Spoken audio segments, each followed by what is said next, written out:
Olsun, gəlin belə bir sualın izahına baxaq. Sualda deyir ki, üfüqi səthi üzərində sürtünməz hərəkət edən 25 kiloqram kütləli cismin sürət vektoru ilə 60 dərəcə bucaq əmələ gətirən istiqamətdə 200 Newton qüvvə təsir edir. Cismin təcilinin proyeksiyasını hesablayın. Yaxşı, gəl biz bir dənə cisim çəkək. Bu olsun bizim cisimimiz. Tutaq ki, sürət vektoru da bu tərəfə doğru olsun. Bu da olsun bir. Deyir ki, sürət vektoru ilə 60 dərəcə bucaq əmələ gətirən.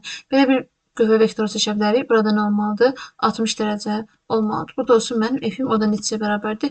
200 Newtona bərabərdir. Ümumiyyətlə biz demişik ki, əgər qüvvə bucaq əmələ gətirirsə, onu iki dənə proyeksiya almaq lazımdır. Biri x oxu üzrə proyeksiya olmalıdır, digəri isə y oxu üzrə proyeksiya olmalıdır. İndi mən buradakı F-i proyeksiya almaq istəsəm, nə yazdım? Bu tərəf yuxarı olan həmişə qarşıdakı bitişik olan, bucağa bitişik olan həmişə x oxu üzrə proyeksiya olur. Bura məsələn olacaq f x kosinus alfa.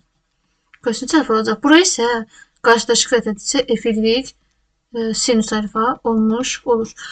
Ya da f sinus alfa da yaza bilərik sadəcə və ya sadəcə f kosinus alfa da yaza bilərik. İndi bizə şaquli istiqamətdə hərəkətdən söhbət getmir. Yəni şaquli istiqamətdə bir y oxu üzrə hərəkətdən söhbət getmir. Bizə ancaq üfüqi istiqamətdə, yəni cisim axı sürəti bu tərəfədirsə, bu tərəfə doğru hərəkət edir. Yəni bizə lazım olacaq qüvvə f kosinus alfadır. F-im 200 Newton'dursa, onu da vurmalıyam. F kosinus alfa edir. Kosinusda 60 dərəcədə 0,5 edir. 200 vuracam 0,5'ə, o da 25 100 Newton. Demək ki, mənim x üzrə proyeksiyam nəyə bərabər imiş? 100 Newtona bərabərmiş. Yəni təcilin proyeksiyasını hesablayındır. Təcilin də proyeksiyasını tapmaq istəyəndə a bərabərdir f bölünsün fx bölünsün m yazarım.